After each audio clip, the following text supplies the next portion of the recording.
lead them, then there's a failure.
It could go either way.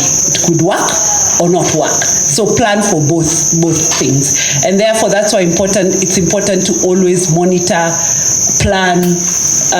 As Alex just alluded, you need to prepare for the worst and keep on. And as he was saying about testing and everything, I think sometimes we've seen situations where people have tested things, they seemed to work until they get to the ground. You know, things change and things go bad. But how would you sort something like that? You already had a plan because you knew it could work or it could fail. To cheat yourself is to always imagine that it will work. Or it could start working and then fail at some point. So that's why it's important to always be alert on, as you manage a brand, as you manage a product, as you manage a reputation, as you manage an issue, always look at it. These days we say 360. Look at it in every sense. If it works, if it doesn't work, if it fails, what do we do? Who communicates? How do they communicate? How do they not communicate? Now that's the issue that's the crisis strategy. So as much as I say that you're not God and you don't know, what you normally would work with is a crisis plan. It's very basic. It's how do we monitor? How do we see whether this is an issue we want to handle or not? Because I also keep on insisting you cannot respond to every madman in the market. You've got to choose whether you've got to be able, you can't be issuing press releases for every small thing. So that's where the science is. Is this an issue we are going to deal with? Is this an issue we are going to handle? Is this an issue we are going to get into the press with? Is this an issue we can just call the newsroom and deal with it? There are very many ways of monitoring and managing an issue or a crisis. And therefore, until it gets full-blown, that is what we call a crisis plan. How will we determine this is a crisis or not? And once we determine what's the process of how we are going to accelerate it or manage it as it happens. So that structure is what you have to have in place. Who will communicate, who will issue statements, how will it move from you, the junior officer or something, to your manager, to the boss, and as it moves on. So that's how you plan for a crisis. So definitely in the plan there needs to be a structure, and it's not about responding to it when it happens, but you need to constantly look out for any issue that might arise. You've talked about monitoring, which is very critical in identifying, of course, what was some of the mentions of what has been mentioned about the organization, what has been talked about. I don't know, Corey, is there perhaps any other step that is very critical when it comes to having a crisis communication plan? When it comes to the planning, so there's two different types. So there is a plan that we come up with during a crisis on the spot, and there's what we do this for some clients where we'll work on a crisis toolkit ahead of time. So for example, we had an organization, it was an NGO, that were launching a new program.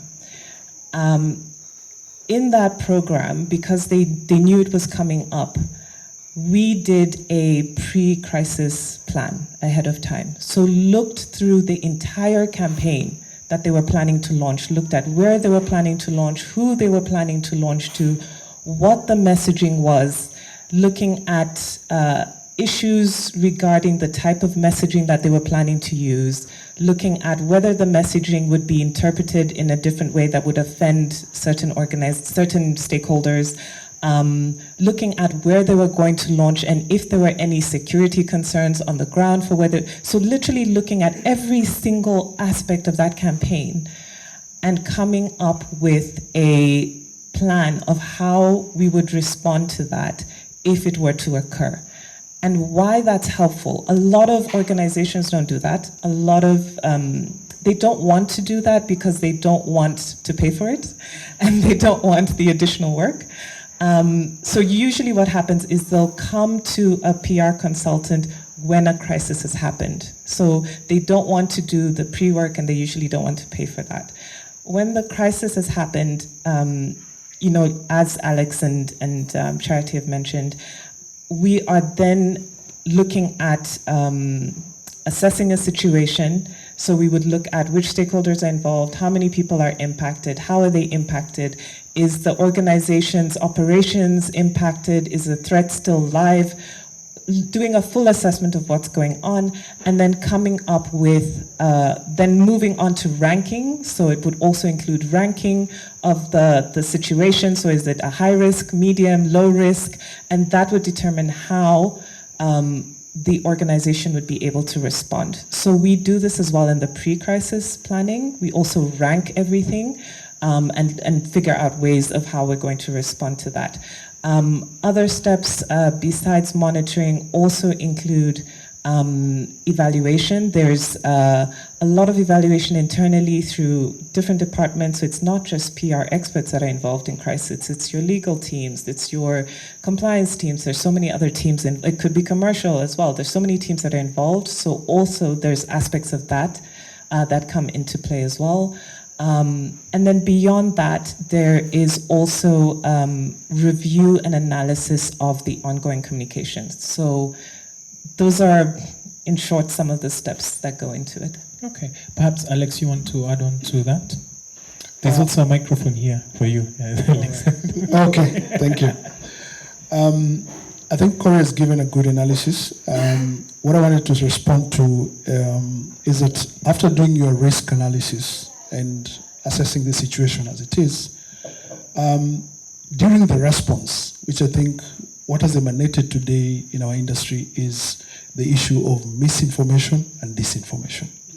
Because we are always caught up in that conundrum of when you're responding, some people are probably creating their own releases on the other end and probably passing information that is not right. So it is usually critical in this day and age to ensure that whatever you're communicating is coming from an authentic source, that people can verify the information that you're giving during that response, so that you're not caught up in that situation of, this is a deep fake. Today we have AI, and we've seen situations whereby people doctor images, people doctor documents, and even sign them. And again, also, I'd I'd like to touch on the issue of trust deficit that exists, because Corey works for an organization that does trust barometer, which is a critical thing, because we've seen governments, they're communicating, and sometimes information is released, and then it is again dubbed fake. And probably it's coming also from an authentic source.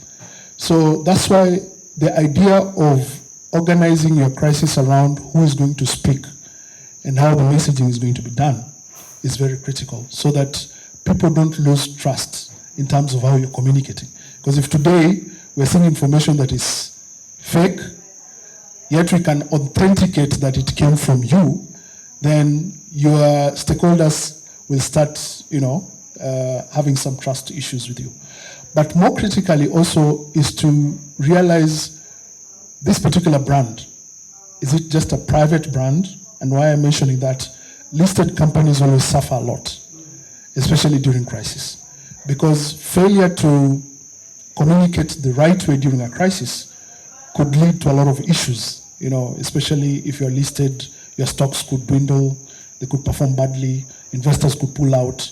So those are some of the things that you have to look at if you're a PR practitioner, and look at the state of your brand. If it is listed, I think responding fast and authentically is very important into the market, and ensuring that nobody is owning your narrative. So you have to sort of carve the narrative to your advantage when a crisis happens. You've talked about mistrust, but as you respond to that, I wanted to also just point out this as a follow-up question on what are some of the strategies that we can actually put in place to avoid misinformation, because you've talked about trust and trust deficit, and ensuring that the information that is going out there is the right information. Because you see, there's a crisis that has come. There's also the aspect of accuracy and speed. How do you balance between ensuring that there is the right information that is going out there, and also ensuring that you're still gaining trust in the communication you're putting out there? Sure. Before I get to that, I just wanted to add on the crisis planning, some of the elements that we've left out in terms of figuring out your crisis team internally, mapping that out, mapping out who needs to be informed at which point, making it very clear who is on that crisis team. That crisis team actually needs to meet and understand everybody's role when a crisis occurs. So that's one element. A second one is stakeholder mapping. So one of the things that we think about during a crisis, sometimes we only focus on the media or what's happening on social media because that's what's loud and screaming at us. But we also have our other stakeholders. So part of crisis planning is also mapping out the different stakeholders, mapping out how you see them possibly responding to a crisis, what their likely response would be, and how you need to be able to engage with them. On misinformation, I would say one of the ways that we've dealt with that, and we found that it has worked really well, and this is a strategy that is eat healthy food instead of getting sick. So what we do is, especially when we have clients that are in a complicated industry, that people don't understand, that the industry doesn't understand, that media doesn't understand, what we'll start by doing is training sessions. We'll do literally basic training sessions for journalists, for bloggers, for influencers, about that industry, about different things that could come up in that industry, so that by the time a crisis actually happens, they have better understanding of how that industry works, and therefore there's less misinformation that could possibly go out. So we've done this with multiple clients, where we've seen that the misinformation has reduced because we engaged with this different audiences earlier to educate them on some of the things that turn into misconceptions or turn into misinformation because of ignorance or just lack of knowledge about the situation. So that's, I think, one of the core ways that we've tried to protect against misinformation. I'll let the other two chat about others. Yes, Jared.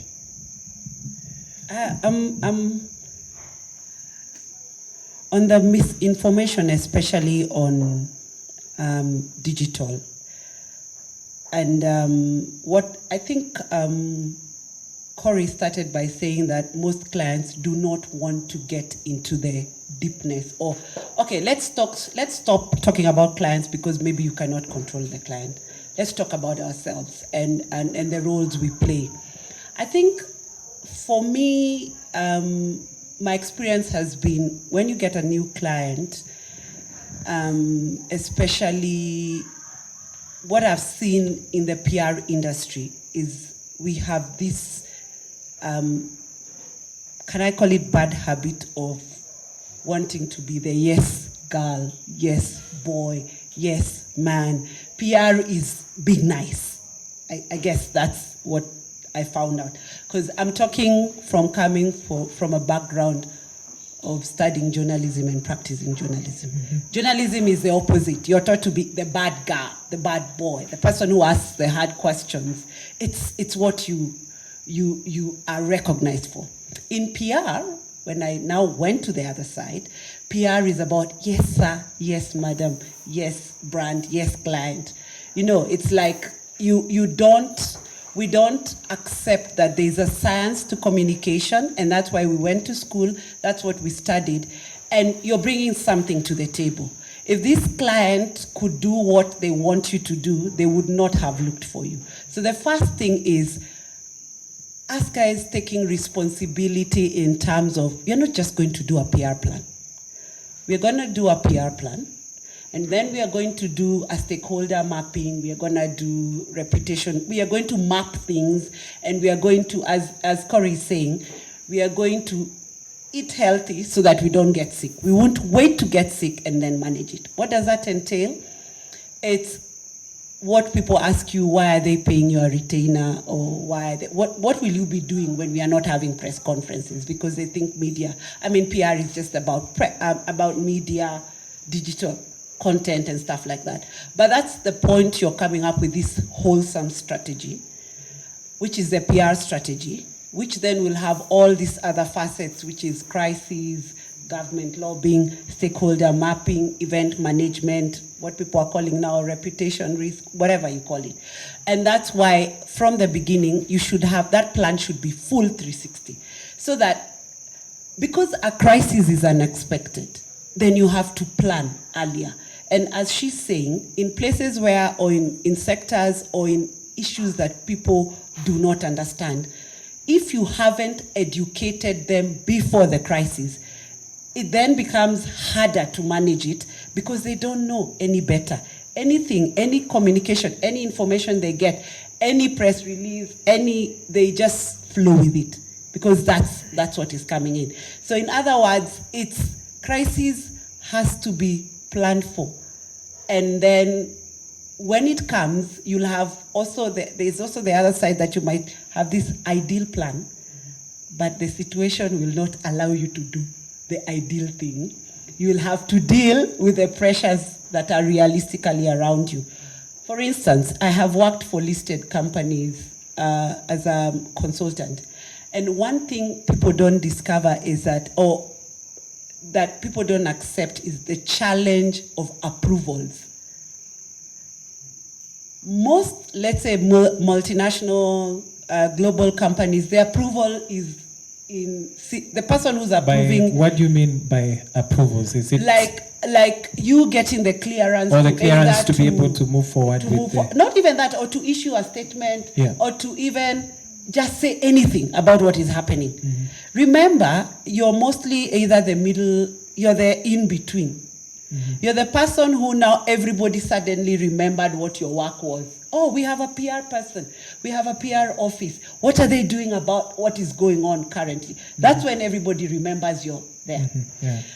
So sometimes, and the crisis is normally not just about communication. It could be a product gone bad, a recall.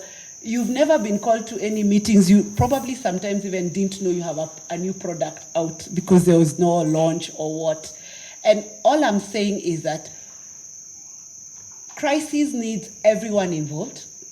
And the communications person, the most important thing, or role of a comms person is to ensure that people understand that crisis cannot be handled just by the comms office. It involves everyone. And so in doing that, it must be communicated to the top office, marketing, legal, and that's why if you look clearly, you see the corporate communication office always has corporate communication, which is mostly legal and comms, because those two go because of that issue of managing things. So in what simply I'm saying is that preparation is a good thing. There is a plan and the process and the steps. There's what I like about what Corey has said is there's also educating, creating, because when people are in a crisis, it's like when you are in a road accident. That's not when somebody's starting to tell you, no, you should have belted, you should have, the accident has happened. So make sure you control and plan for crisis before it happens, because by the time it's happening, it's now, it's in the thick of things. So you must have, and also another thing people forget is that at that point, people's minds are not all in the best place. From the comms person to the boss, to the person who's calling the shots, the person sitting, everybody is in a panic mode. So the only way then to be able to manage that is to have a plan and to practice and to engage and to make sure there's a drill, like how they do the fire drills and the crisis must have a drill. Preparation is very critical. It is critical to and preparation means that successful crisis management. And you must have a plan in place for you to be able to ensure, to know that, you're putting in all the stakeholders together, you have everyone in place. Just wanted to follow up with you, Alex, on balancing. Now he's remembered his microphone. Are we following? If we are following, please clap once. Clap twice. Yes, we are following. I just wanted to follow up with you on the question on, before we move into the next phase, because I feel like we have handled it well in terms of laying a foundation on what a crisis is, why it is important to have a crisis communication plan, and who needs to be involved in terms of ensuring that all the stakeholders together. But whenever a crisis happens, there is also the aspect of urgency in terms of responding. How do you balance between speed and accuracy when it comes to responding to a crisis? I think, as I said, that you need to respond fast but authentically. What I mean is that, remember, there was a plan to structure how you communicate and who is going to communicate. And there's a team for crisis. So I think once you form this team, and usually for organizations, you'll find that the CEO probably is a spokesperson for the company, unless that role is abrogated to probably a chief operating officer or somebody else to deal with it. So responding fast would mean maybe responding within the first 24 hours, and it actually depends with the form of crisis, because there are those that would need quicker response. For instance, if unfortunately there's an air crash, of course people start panicking, and the entire world goes berserk, just the way what happened during the Ethiopian air crash, and one of the things that probably is unfortunate, if you look at some of this crisis that happens, is that companies would want to deny first of what has happened. Do you deny or do you accept what has happened? I think to avoid, going back to what we were talking about, misinformation, disinformation, it is important to respond with facts. Just respond with facts. Don't be caught up in sentimental responses, because I've seen, on social media, people get a bit emotional, and sometimes also they start throwing banters, and I think it is not the right thing to do, especially on social media. Just during a crisis, just respond with facts and lay them as they are. If you need to be empathetical with that situation, please do, because maybe if there's loss of lives or that kind of a thing, be empathetical about it. And in situations whereby there's a fraud, for instance, involving maybe a financial institution We've seen some of them in the recent past. I think it is important to give the facts as they are, and if there's investigation going on, of course, it's the usual statement that people give. However, you must also understand the psyche of your audience and your target audience at that. That whatever information you're giving can be verified. People can know that it is authentic. We can verify that information, because most of the time, people just give information for the sake of giving so that that crisis gets away. Mm-hmm. But remember, people follow through. If, for instance, there was a customer who was treated badly or their issue was not handled the right way, people will follow, and probably the impact of that sometimes has a boomerang effect on the brand itself. Mm-hmm. So it is important to respond with facts. There's something that you mentioned that is very important. I think perhaps it's one of the things that we probably seen in some of the crises perhaps we have handled before in some of the clients that we have worked with, is that response is very critical, especially when there is a crisis, because it's when now people are reaching out, they want to get more information. Why is it important to ensure that there is a standby team ready to respond to any queries, and ensuring that there is no call that has left not responded to? Charity, perhaps you want to share on that. Actually, to add to what he was saying, I think the first thing I read somewhere, somebody said something like, crisis is when you pour your glass of wine falls on a white rag. But in my experience handling crisis, the first thing is when you establish there is a crisis, there is an issue, acknowledge it. Mm-hmm. Remember, even when you're being disciplined by your mom, okay, in my days was, if you wanted to get away with it, you admitted and said sorry, mapema, before the case starts. So it's important that first you acknowledge. First, it cools off. It gives you breathing space. It gives your audience breathing space. Mm-hmm. So first thing, acknowledge. And that's traditionally we used to have something called a holding statement. And it was one line saying, we have received information, or we do know this is happening. We are looking at it. We will get back to it. Just that one would keep off the pressure of people of fast. Kwanza, like now on digital, people are just ready they're baying for blood.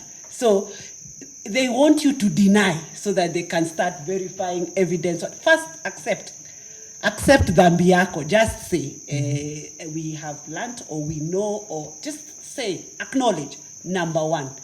Number two. There could also be at times where a crisis emanates from misinformation, not necessarily that, even with that, acknowledge and say information, acknowledging is saying we have heard, we know, we have. Mm-hmm. It's not saying we have heard, or we are aware, and we are looking into it, and we will get back into you. 1-2 lines. A holding statement should never be even 3 lines. It's just saying we have heard, we know. First, what the audience or the people want to know is it, do you know? Mm-hmm. It's that power of Mimi, I'm the one who knows first. Mm-hmm. And that's how information spreads. So let me be the one to tell you, I do know that there's a bad story about me. And I'm looking into it, and I will update you. Mm-hmm. If you're in a sort of a situation where you can even clearly say, I will feed back in 2 hours or 1 hour, even better. Mm-hmm. And then when you say that, please ensure in that 1 hour, you will come back and update, because you told us in an hour. So that's another thing. But first, acknowledge. Then secondly, show heart. Now, if it's something to do with either people have died or what, even let's say it's a bus company that would say we have and say we are sorry for any lives lost. Acknowledge, show heart. 3, if it's true there's a problem and something has gone wrong, don't deny, start sorting it and tell us how you're sorting it. Step number 3.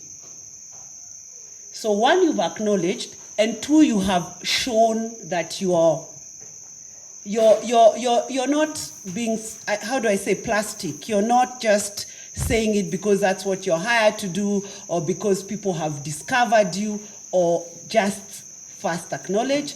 then if there's a reason to apologize, when you say, as we clarify, would like to offer condolences or apologies for anybody for that time. Then go get the facts, and then now clarify. And if there's a need for you to correct them, do it and accept and say how you're gonna do it. And also, while you're doing all this, remember the values of your company. What if you said we are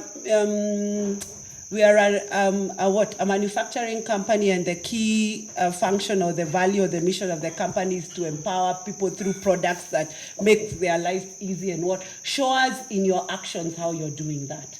So that's deeper, but first step, just acknowledge there's a problem, we are looking into it, we're going to get back to you. We are going to get back to you in 1 hour, in 15 minutes, in 20, in 30. And when you say that, you do it. Okay. You get back to us. And then if there is a problem, because again, there is crisis that is not crisis, or it's competitor. I've handled a situation where one competitor was trying to kill the other. And agencies, government agencies were involved. And you know how dirty corporate politics can get. So you could be there busy trying to deal with issues that are not yours. Because even in media training, we are always taught that when you're asked a question about your competition or somebody else, you just say what your who your company is and what you do. You don't know about your competition and what they do. And the other thing you do is ask people, then you stick to what you know. So even in crisis communication, sometimes the crisis is deliberately created by your competition, and you can fall into a trap of now starting a war that is unnecessary. But you can avoid it by remembering what the values of your company, your business, your brand is all about, and sticking and keep to your lane. Let the other company deal with their lane. So acknowledge, show us heart, like there's a mistake that was made, or we are going to correct this, or we have done investigations and we've realized there's a problem and we are going to work on it, and this is how we are going to work on it. And if we are planning, if people are affected, this is how we are going to compensate them. I know you can't think that in 10 seconds of the crisis happening, but normally that's how now you start. But the first thing is acknowledging, and or putting a holding statement out to say, it has come to our attention, this and this has happened, we are looking into it, we are going to get back to you. Great. Corey, I don't know if there is anything you'd like to add on to that, but also even as we reflect on that, I wanted to highlight a crisis that was all over the news just a few weeks ago. Vivo Energy, Shell, these petrol stations. There was a guy that went out and did testing for, the levels, for this oil that is out here. And it was bad for Shell. It was an opportunity for the others. I don't know, perhaps maybe we're going to respond to that, but I don't know. Corey, is there anything you'd like to add on specifically when it comes to, transparency and accountability and ensuring that you tell the truth and tell it all? Yes, sure. So Edelman is known for trust. We study trust across the world. We release a report every year. It's free. You can download it on our websites. The reason we study trust, the reason we release those reports is because we believe that trust is the ultimate currency you will have as an organization. If your organization is more trustworthy, people will buy more products, investors will invest more, people will engage with you more. There's so much that you will gain with your trust. So maintaining, improving that trust, we believe is really key. When thinking about accountability, transparency, accuracy, speed, and balancing all of that, the element of you need to think about what is going to, in a crisis, you can create a situation where you accelerate the crisis. And how you can do that is by providing information that is inaccurate, that actually is just pouring fire on the crisis.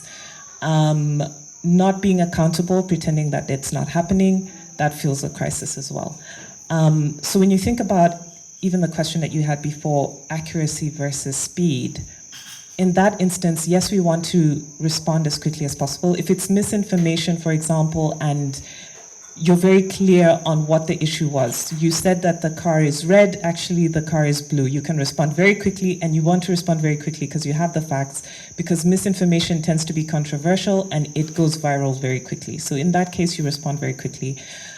But in some other instances where you don't have all the facts at hand, accuracy is so important, because once you try to move quickly and you put out a statement that is inaccurate or has elements of inaccuracy in it, any further statement beyond that is null and void. Nobody believes you. They're going to be double checking everything that you say. So in that situation, what Charity was talking about is so important. You'd rather put out a statement first just to say, listen, we've heard it.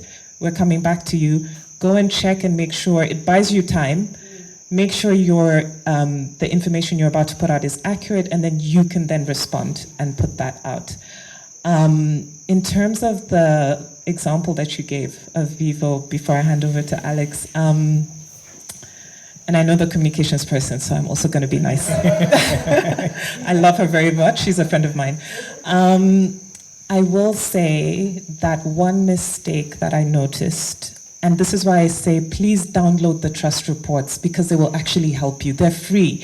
Edelman does it as a contribution to our industry of communications, right?